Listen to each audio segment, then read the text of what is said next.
So as you can see from the thumbnail, this is an introduction to Left 4 Dead Garage by my buddy H.G. Shelton. You see, in order to do this, I've got to give you a little bit of background about Unity Motorsports Garage and the namesake.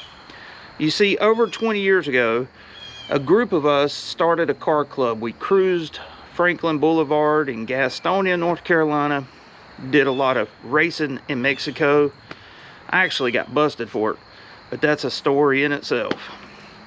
But anyways, we had this really good group of people, and the name came from the fact that we all had different kinds of cars. We wasn't a Mustang club, we wasn't a Camaro club or whatever. So we had Hondas, we had big block Chevelles, we had Super Beetles, we had Scamps, Plymouth Scamps, my Mustang, you name it, we had it. And we had a lot of fun back in those days. And the cool thing about YouTube is how this is making everything go back full circle. I haven't spoken to HG in a long time, and once I got my channel up and going, he started commenting, and now seeing that he actually started a channel for himself. So I'm going to let you watch his introduction and meet H.G. Shelton and go from there.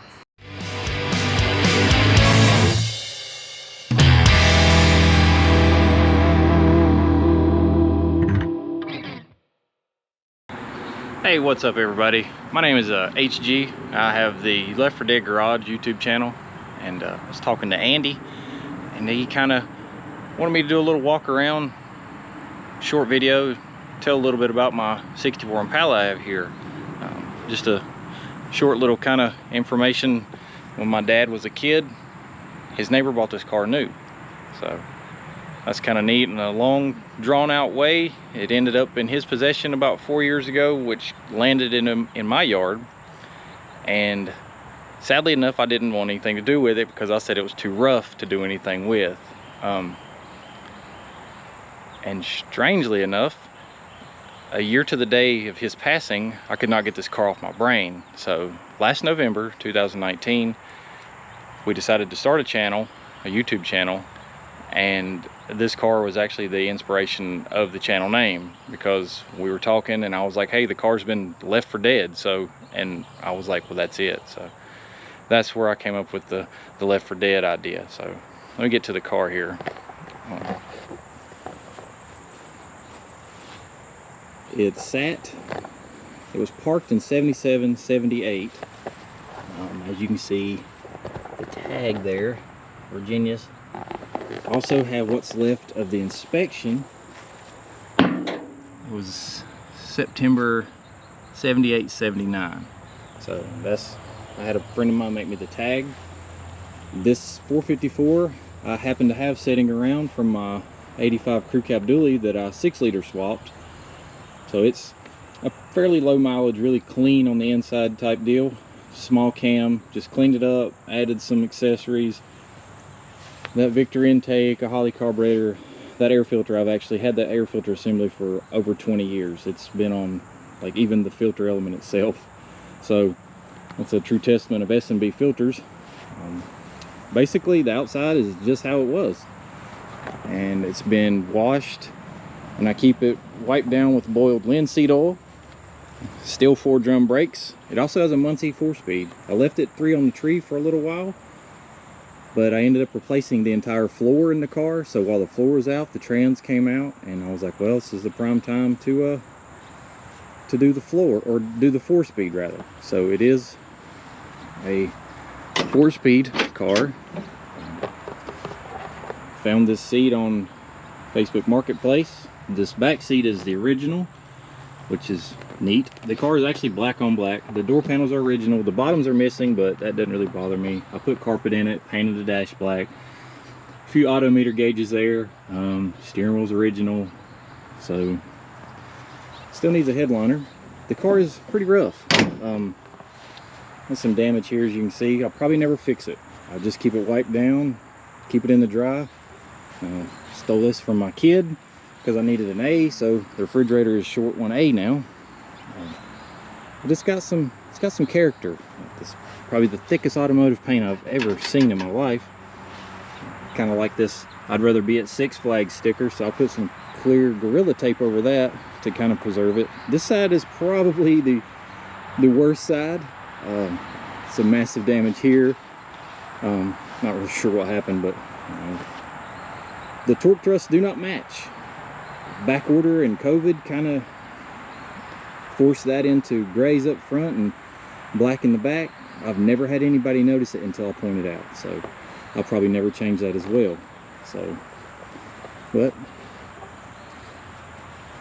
this is probably one of the most fun vehicles that I've ever put together, and I've really probably never put a car together this quick that was in this bad a shape. And I'll throw some before pictures up of how it was when I seen it and how it was when I received it here. So, but sadly enough, I said that it was too rough to do anything with, and honestly I drive this car weekly, sometimes nearly daily. I do have a disc brake conversion for the front. I've got a Lincoln Versailles rear end that's a direct bolt in for this car that was a score off Craigslist, an amazing score off Craigslist. That's some definite upgrades. Put the trim back on. I actually have all the trim. It was in the trunk when I got in the trunk. So I put the trim back on, keep it wiped down. Other than that, maybe put a hood on it one day. I do have the factory hood, but it's pretty rough, and honestly I just kind of like it with no hood.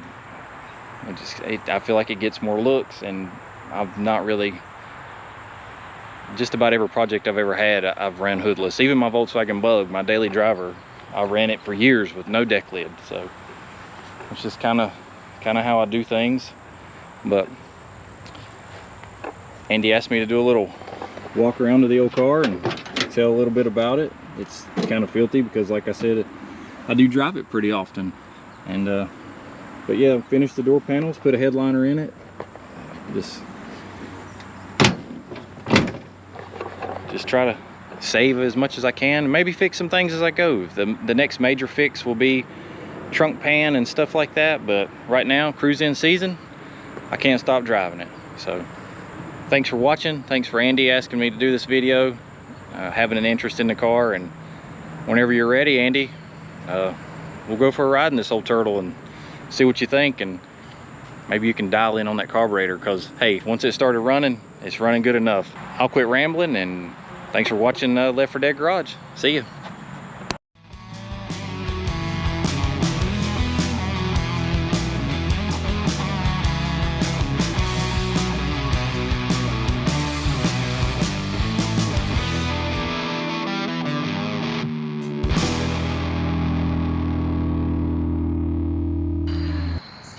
Alright, what'd y'all think about that? Pretty cool stuff. HG is a smart guy. He has worked at Doug Herbert's in the past, has a lot of Chevrolet content, which we won't hold that against him, but he is super intelligent, and I can't wait to see what he does with his channel in the future. And right now I think he's right around 600 subs, so I'm asking you to go over to his channel, subscribe, hit the bell, and let's get him over the 1,000 sub mark, because I know we can do it. I'm really excited about working with him in the future. Once I get this junk back together, hopefully we can get together and do some cool things like we did back in the day with Unity Motorsports Car Club. So until next time, this is Andy from Unity Motorsports Garage. I'll catch you later.